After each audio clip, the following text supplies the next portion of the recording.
we've talked multiple times on the show about all the changes coming with the CFPB and TIL and all the changes coming to closings and HUD. They're not even be called HUDs anymore. We're all going to have to like change. CD. We're going to. Yeah. What are they called? CD. CD. Yeah, So it's kind of cool because CDs are dead. CDs for radio are dead. No one listens to CDs. Yeah. So this could be the new CD. The new CD. Yeah. The HUD's Should have just called it an 8-track. Yeah. I'm just kidding.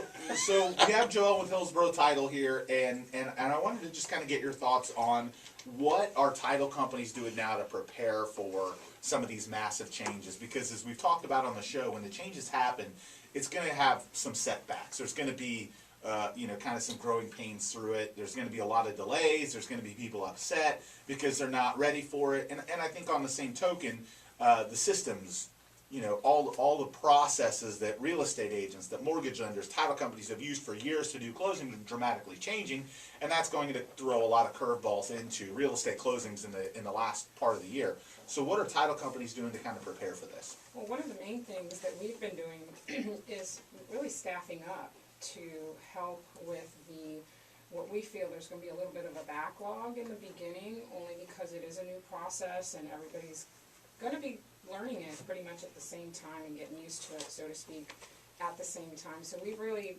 made a huge effort to have our offices staffed up with extra personnel to assist in the servicing of those closings, the clients, and the consumers. In addition to that, there's been a lot on the back end that consumers aren't really, honestly, probably don't care, but in our industry we've had to do a lot of backroom type of preparation, including audits of sorts, updating our computer platform so that we can integrate with lenders, just a lot of little things like that. And so for those that haven't heard us talk about this on the show, when is the date again? Is it October? October 3rd. So October 3rd, the closings basically change, and now instead of title companies preparing closing statements, mortgage lenders will. Correct. And mortgage lenders will have to be approved by title companies, and there's going to be title companies need to be approved by mortgage lenders, and so there's a lot of changes coming to that process in terms of how a closing gets structured, how a settlement statement happens. And I'm going to tell you right now, October is going to be ugly with capital UGLY. Yeah, okay? I'm taking vacation. You guys remember I said I did take a lot of vacation in August. Like, it was planned ahead of time. I'm taking vacation I'm in October. predicting super stress. I actually think you're going to see it in November versus October, because the changes. Oh yeah, because based on applications in October, it's based on applications. Yes. So you're going to be Okay. taking any applications taken after October 3rd will be impacted by the new process. That's true. So And that's tough because. But here's the deal. I was just about a month ago. I was just up at our corporate office, and they put up a stat that stated that we deal with thousands of title companies today, and out of thousands of title companies a day, we've only put in to get 123 title companies approved, and only 23 had been approved as of a month ago. And so I literally got back in town and started like really going after some of these title companies that we reached out to, and they're like, "Oh, we'll get to it next month," and oh my goodness. you asked for one extra document somebody else hasn't asked for, and I go, dude, here's this, either you get approved or you're going to be out of business. Hello, stop. What's interesting though is, so speaking of on that same token, when you look at what's happening and so all these changes that are occurring, it's going to have it's clear it's going to have a dramatic impact. I think everybody knows that there's going to be delays, there's going to be obstacles, and it's just a massive change in process. I mean, this is an industry that hasn't had a change like this in a long time. It's a change in culture. And here's what I'm concerned with, is that every realtor has their favorite title company, right, that they refer to. And yet, if they're not approved, then they're going to say, well, we can't close there.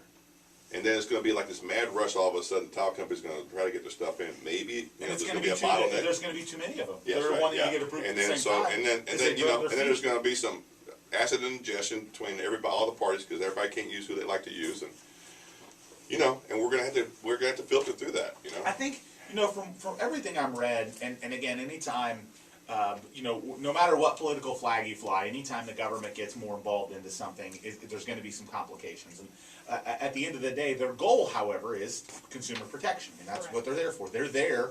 Their hope is that by making some of these changes, they can prevent some of those last-minute changes to settlement statements that cause buyers and sellers to, you know, to be upset or get taken advantage of, or just to be unprepared for. So a lot of this has a good purpose, whether or not. Right. I mean, there are lots of laws that are passed for a good purpose and end up not working out well. So whether it ends up working out well is a whole other conversation. But I think it has a purpose of streamlining the process. Another thing I saw this week within some of this is the CFPB really wants to do e-closings. Right. They want to understand more about that, Joellyn. They want to take the closing online. They want to make it electronic, and they through part of this. Now, I'm certainly hoping they don't attempt to do that like right at the beginning. Let's put that on the shelf for a few months and worry about that once we got through this. Let's not do it all. They want to roll that out right away. Yeah.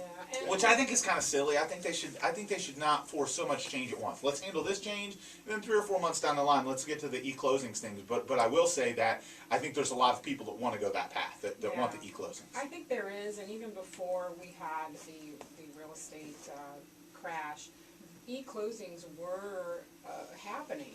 Right. And I think they kind of got put to the back burner, and believe it or not, we often get a lot of buyers, even sellers in real estate transactions that ask, well, can I just sign this electronically? I can sign the contract, you know, through e-docs. And that's what happens, like all the contracts now, I mean, I wouldn't say all, but most of them are electronic. So the consumer gets used to this electronic signing of documents, you know, and all the paperwork, and then all of a sudden, oh no, closing.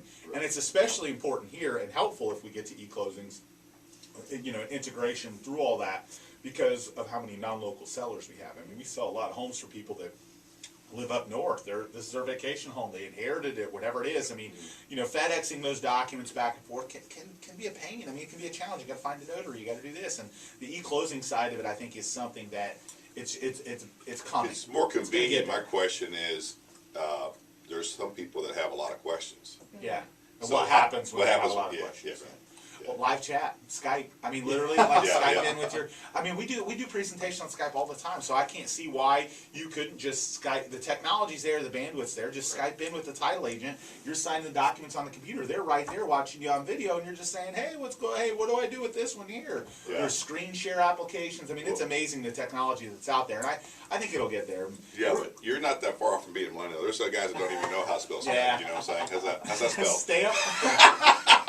Scott said they know how to sell stamp. All right. Well, on that note, we're up against a break here. We're going to continue the conversation. We're going to talk about flood insurance a little bit. We're going to talk also about some local real estate updates and answer some questions after a quick break here on the Duncan Duo Show.